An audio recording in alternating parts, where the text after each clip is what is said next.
At the beginning of the video, I mentioned I was going to make a replica of my father's Jeep. And here is the one picture I have of the Jeep when I was growing up. And it was probably about maybe 7 or 8 years old, I guess, in this picture. And that is my dad's 57 Willys Jeep CJ-5. It had a steel hardtop on it, which I'm not going to replicate because I never liked it. And he also ran around with full wheel covers on it, which I couldn't stand. Um, Dad didn't have it to be cool. He had it to get back and forth to work. But to me, it wasn't cool the way it looked. But I always wanted to get control of it and restore it and, have it as my first car. And that didn't happen for various and sundry reasons. So I'm going to build this Jeep as a replica of my dad's Jeep the way I would have wanted it to be. Okay, and here is the finished product. This is the Jeep CJ-5, which can be built from the Daisy Duke Jeep kit. There are earlier versions of this kit, various types, and you can see them on ScaleMate's website. And after having constructed this, I have to wonder if it was actually an MPC kit. According to ScaleMates, it's always been an MPC kit, and it came out in the late 1960s. But this thing is way more like a Revell kit than an MPC kit that I'm used to. So I just find it curious that the thing had a surprising level of detail and a lot of really small parts. So we're going to have a look at this now, and I'll show you what it came to look like. So we'll give you a quick spin here, go around it, and you can kind of see what we wound up with. Now, the lighting that I'm using here in the studio is probably going to show this color inaccurately. It's actually probably a little bit lighter than what you're seeing. But it's somewhere in between my dad's Jeep's actual color and the color that it was originally. It was more of a medium to light blue, and he had repainted it a dark blue with the hardtop on, as I mentioned. So this is what you wind up with when you put this together, and I'm actually very impressed with it. I can't say enough good things about it. So we'll go and look at it in detail here. The exterior, very good. Most of the things fit together pretty well. A couple of notes on building it I'll give you as we go through here. The gap here between the cowl and the fenders, not the greatest. You're going to want to probably do a little bit of filing and handwork there, try to make that better. The hood you should test fit before the cowl goes on, and you're going to have to probably work on the hinge area a little bit. The hood does not want to lay flush completely down because it's got pressure on it back here. And the only way to really fix that is to open up the holes in the hinges or narrow the hinges on the hood, which I tried doing. That wasn't enough to fix it. That, or you're going to have to shave off some of here at the back. You can see how tight the gap is here. And that's the biggest problem with the hood fitting. Other than that, it does really well. With a little downward pressure, you can see it fits the nose pretty well. Otherwise, body-wise, it's not a problem. Everything else went together pretty nice. It does replicate a Kaiser era CJ-5, as I talked about earlier, and it's going to have the cutout here in the side for the roof. I don't know that the ribbing is accurate. Couldn't tell you anymore. It's been too long since I've ridden in the back of one of these. The seats, I don't think are correct for this vintage with these flutes or upholstery patterns in. I think that's more of an early 70s, probably upholstery. And we'll get to that more in the interior.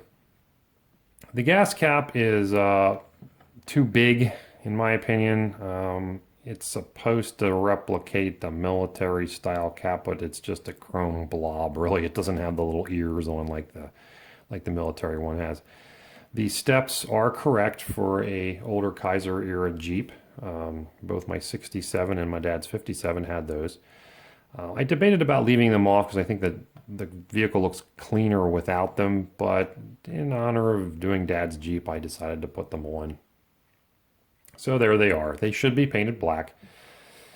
And it's got the little hood latch hooks, which are separate pieces, which is just amazing. And I can't believe MPC would actually do something like that. The hood, or excuse me, the windshield is hinged on both sides and can be made to flip down. Now mine does not, because my kit was missing a few parts, and one of the parts it's missing is the hinge pivot for the windshield side on this side. So I glued the windshield frame in place because I didn't have the part and it was too tiny of a piece to try to make. The other thing I was missing was a taillight housing, which I swore I had when I started, but I couldn't find it anywhere, and I'm not one to lose parts. So I went into the parts box and I got myself a chrome tachometer out of who knows what kit, and that's why this one is bigger than the other one and it sticks out a little bit, but it's the best I could do. I probably could have used a piece of tubing if I'd had some styrene or aluminum tubing to do that. Taillights are red plastic and pretty much emulate the original. They are designed to hold the tailgate on. This one actually has a slot cut in it, and it fits over a little pin on the tailgate that's supposed to act as a hinge. I think you're going to wind up gluing the tailgate in place, to be honest, because I don't see that it's going to hold it sufficiently for it to pivot back and forth without breaking very, very quickly. As we talked about earlier, there is no logo here in the center of the tailgate, as there should be. I did leave the hole there in case I ever find another similar tire to match the fifth one for the spare. I might hang that on the back. Normally, these era Jeeps had the spare tire hung on the passenger side, which is pretty ugly, so I didn't do that. Now, the four-wheel drive logo on the tailgate is actually cast or molded into the gate. It's a very low relief, and trying to dry brush that on is going to be real difficult for you guys unless you've got really steady hands. It's just not put on very thick. Because it was molded in white, I was able to just scrape the paint off of it, and it came out really good. So that's one way you can get around it. I wish that of course they would have had a decal for that, but it's possible to just do it if it's white, or you maybe paint it white underneath, that you can scrape off the color very lightly and you'll be able to bring that detail out. The factory Jeep would have had chains that hung here to hold the tailgate. The kit doesn't have it. I don't know how to replicate it, so there you go. You can do what you want there. Let's see what else about the exterior. It comes with two rear view mirrors, and they are very spindly, and there's virtually no mounting surface at all. Getting these to stay on is going to be a tough thing. They are chrome on the tree, and I painted mine because it should be black. It does also come with an inside rearview mirror. It's got holes up here on the top of the windshield frame for I don't know what. Now, this Jeep has the wipers here on the exterior with separate electric motors, it looks like. Some of the older Jeeps would have had vacuum operated wipers. I don't know if that's what those holes were for, or if it's something else in a prior iteration of the kit. Can't tell you. The headlights are multi-piece, the clear lens with a chrome housing. They snap together basically. I had to use very little adhesive for the lenses. I use this stuff, used very minorly to attach those so that they don't get frosty looking. Works great. The housings just actually snapped into the grill. They were that good of a fit that I didn't use any glue to hold them in. The turn signals are chromed. I used some amber paint on those. The front bumper was chrome. I de-chromed that. And what else on the exterior? That might be about it. So we'll move on to some other details. The wheels don't fit the greatest. When I was putting this together, I found that they were really kind of floppy. And of course, it's an MPC kit, so it's almost impossible to get them put together without gluing them solidly in place. Now, 3 of the 4 actually did break loose with just a little bit of effort on my part, but I wish I hadn't done that because now they kind of flop around. When they were glued solid, they were much better, and I had them right in the position I wanted, and I should have left it alone. So learn from my mistake. So let me move the camera a little bit, and we'll go into the engine and do the undercarriage and then the interior. All right, and here's our engine. The trusty Willys F-head 4-cylinder, which is, of course, completely wrong for Daisy Duke's Jeep, along with the rest of the Jeep, really. Engine's pretty nice. It's got a lot of pieces. The detail's not real heavy, but it's a late 1960s kit, so you're kind of happy with what you get with this. Exhaust pipe and manifold are molded together there. There's a fuel pump down below that you can see. And we'll spin this guy around the other side. Air inlet assembly, multi-piece. There's a itty-bitty tiny little one-barrel carburetor that's a separate part. I think this is the oil filter up here. There's a top radiator hose, but no lower.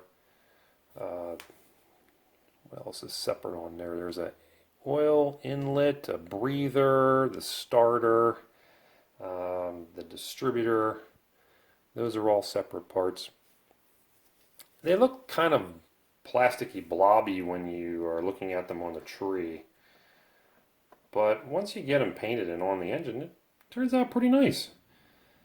I almost forgot to put in these two braces for the radiator support. I thought they were radio antennas. The firewall has some detail cast into it, just some wiring and a couple other little blobby plastic items. The grill is kind of curious because it seems like it's molded backwards. It's flat across the front, where these grill bars should have a rounded edge to them. It's almost like it's done backwards. The back side of it, I think, almost looks better than the front side. But it's only made to be one way, so you get what you get. The radiator's okay. It's got a separate fan shroud. And the fan's in there, and the photos that I was looking at for painting showed that the fan was kind of an odd blue color, so I duplicated that. I don't know if it's right or not. But engine compartment detail's not bad. It's curiously missing a battery, which I'm not sure where that goes. Now, that might go under the floor, under the passenger seat. No, there's a toolbox there. I can't remember where the battery goes in these. I thought it would have mounted on the firewall, maybe here behind the air cleaner. But anyway, do your homework. I'm sure there's a battery should be in there somewhere. I just don't know where. But it comes out pretty good. So let's flip it on its side here, and we'll look at the undercarriage. Okay, here's the undercarriage. Very nicely detailed. The frame and suspension and everything, very spindly, but it comes out looking really good. I wish I had taken a video of it before I put the body on, just so you could see it all. But it's actually pretty nice. Couple of notes on this. The one thing I want to mention is the drive shafts, front and rear, are different lengths. They are not apparent. The difference isn't apparent when you look at them laying on the tree or side by side, but when you go to fit them, they definitely do not interchange because they won't go in backwards. You'll have too big of a gap for one and not enough room for the other one. So I, of course, had taken them off the tree and painted them and didn't remember which one went where. And, of course, I tried to put the wrong one in the wrong place first. But that's an interesting thing about those. Mounting the steps fiddly. The locations are accurate, but there's not a lot of glue space there to go with. Has a skid plate, has the parking brake, transfer case is separate from the transmission. The leaf springs are individual, and this all goes together surprisingly well. All of the tabs and holes and everything were exactly where they should be. I haven't had a suspension system and a frame go together as nicely since I've done the Ford Lightning kit. This was really remarkable in how well it all fit together. So very happy with that. The exhaust system, you can snake in after you've put all this together. They tell you in the instructions to do it before, but I wanted to paint it as a unit. And you can get the exhaust in there, it just takes a little bit of work. The gap here, I could have done this better, but I kind of wanted to leave it apart here to show you guys what it looks like. It's difficult to get this to line up really well and glue it together.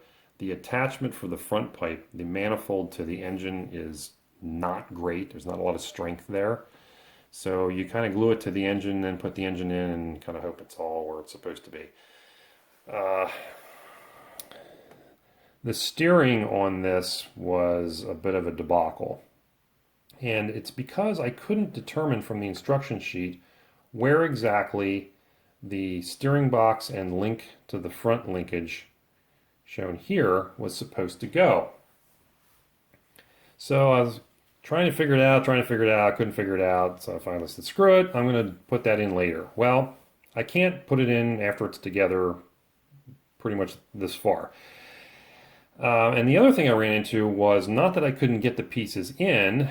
The steering box mounts up in here on top of the frame, but the where it goes, the exhaust pipe is actually kind of in the way. So that's the one piece I couldn't get to work. Well, no, there's two, and I'll get to that one next. But I couldn't really get that in there. I can get it in and kind of get it where it goes, but it doesn't go on either side of the exhaust pipe. It seems like the exhaust pipe is right where that steering rod wants to be. So you got to put that together first, and what I'll tell you is the steering box mounts onto the frame from the top, which is not apparent in the instructions, and then the rod goes from that up to the linkage here. So it could probably go together if you had anticipated the problem, but once you put it together far enough, like I did, it's a no-fly zone anymore. The other thing that doesn't fit was, and I've got some theories as to why this is the steering column. That doesn't want to work because there's a hole in the dash that the steering column slides through, and then a subsequent hole in the, you probably can't see it, but in the bottom of the firewall piece. And that goes right down into where the steering box is. And the steering box is this little black blob right in here. The steering column, first of all, it appears like it wants to come out right where the frame rail is. I don't know how that works. Secondly, the hole here on mine did not line up with the hole in the floor where the column is supposed to pass through. So I was going to chop the column in half and try to put the two pieces in, and ultimately I just put in the top section, glued it into the firewall, and called it good. So there is a hole in the floor pan back behind the pedals that, yeah, this column's supposed to go through. Okay, and lastly, the interior. So one of the problems with this kit is that it's trying to be two things at once. It was originally a Hazzard Jeep, and MPC somewhere along the line tried to change it into an AMC Jeep. And so it's a little bit of a mishmash of parts in certain places. And this is, the interior is probably the biggest one. The seats we talked about, you know, maybe not appropriate for this era of Jeep if you're trying to make it what it's originally supposed to be. Worst thing is the dashboard. This is an AMC era dash, probably came out in the early 70s with this big raised plate, which may have actually been an optional dash, I'm not sure. But the original Kaiser era would have just had the one big speedo and a couple of knobs here and there, and that would have been it. So that's not accurate. Also, it's got the little round knobs over here for something. I thought they were to release the windshield, but they're down too low. So I'm not sure what the deal was with those, but that's a later Jeep component as well. The steering wheel, which is the only one that was in the box, is an AMC steering wheel. It's got more modern spokes and an AMC horn center section there. It's supposed to have on, as I showed earlier, this, whoops, I get that in there, this steering wheel, which is much more truck-like, which was not in the box. Now, I don't know if mine was missing it or not because this box was already open and some other pieces were missing, so can't tell you for sure. But that steering wheel is definitely not right for a Kaiser era Jeep. What I think is a handbrake here in the middle, I don't recall in either of my Kaiser or Willys Jeeps. I believe they had a handbrake that was under the dash that you pulled out. So I put it in there because there was a big hole in the floor that needed to be filled. But I don't think that's accurate either. The long shifter probably would be. There is also a four-wheel drive lever somewhere on the floor. And then it looked like there should have been another one for the high and low range, but no lever is included in the kit for that. I don't know what happened to that. So that's probably the biggest problems with the interior. It does have the under-seat gas tank on this side and a separate piece underneath this seat, which would actually have been a storage compartment on the Kaiser and Willys Jeeps. So that's kind of the whole enchilada on this thing. Let me move the camera one more time. It does come with the soft top, but no doors. And I chose not to do anything with the soft top. It doesn't fit tremendously well. It's okay. But the shape of it, I just don't care for. It's an accurate design of a Jeep top. And one of the things that's difficult about this one is in the back here, it's got the center window and it's got these two smaller side windows. Now that was a style of soft top that Jeeps did have back in the day, but masking those off is going to be a real bugger. Most of them have been upgraded to tops that have a much larger rear window, single rear window, and then these are solid in the corners. And I just thought the shape of it was a little goofy looking, and I just didn't care for it. So instead of paying that, I just left that off. So, in conclusion, if you can find one of these kits, and boy, I hope Round 2 would reissue this, maybe as just a stock Jeep with maybe an optional off-road package with it has the extra wheels and tires, you know, the off-road chrome wheels and the bigger tires. This will make a nice kit that you could build any number of ways, and I'd like to see Round 2 bring this one back, because for an MPC kit, boy, I'll tell you, it's a great kit. It's got lots of parts in it. The detail is way above average for its time period, and once you get it together, it looks darn nice, I think. So I'm very happy with it. The assembly problems that I had were minimal, and probably half of them were more a problem of bad instructions than the parts themselves. It's a great little kit. So if you're a Jeep guy looking for a model kit of an older CJ-5, this is definitely one you want to try to find. Unfortunately, they're changing hands for silly money right now because one, it's a discontinued kit, and two, it's got the Dukes of Hazzard relevancy to it, even though it's so wrong it's not funny for Daisy's Jeep. As I mentioned earlier, if you want to build a replica of Daisy's Jeep, get the monogram CJ-7. It's exactly what you're looking for. And maybe get the decals from this one, or just use the Golden Eagle decals. I think they made a Golden Eagle version of that kit. And if you are trying to do the Daisy's Jeep, I'm pretty sure that her Jeep did not say Daisy. It was actually nicknamed Dixie.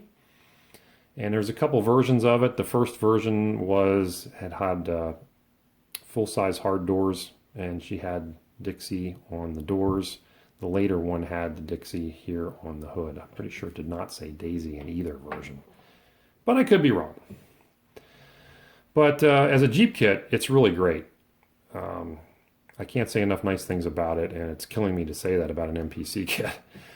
But if you can find one and you're into Jeeps, boy, pick it up, because I don't think you're going to be disappointed. It really fits together nice, good details, and it makes a nice product when you're done. So I hope that was helpful. If you have any comments about it, if you built one of these or know anything more about Jeeps, correct me where I'm wrong. I know I mentioned earlier about the pedals being hanging pedals. They're not. These do go into the floor, which is appropriate for a pre-AMC Jeep. My mistake on that. You think I would know that because I had one. But let me know if you have any other things that I might be wrong about, and if you've built one of these, let me know. And hopefully this was helpful to you. Thanks again for watching, and please subscribe to see more model kit builds as I continue on this path of building mostly Fords to try to keep my collection within control. But I'll occasionally stray off on some of these other kits as well. And I'm probably going to also do a retro review of the Dukes of Hazzard 69 Charger that I actually built back in the 1980s. I still have that kit, and it still looks good, but there's a lot of things wrong with that one. So I'll try to do that one as well here soon. Once again, thanks for watching.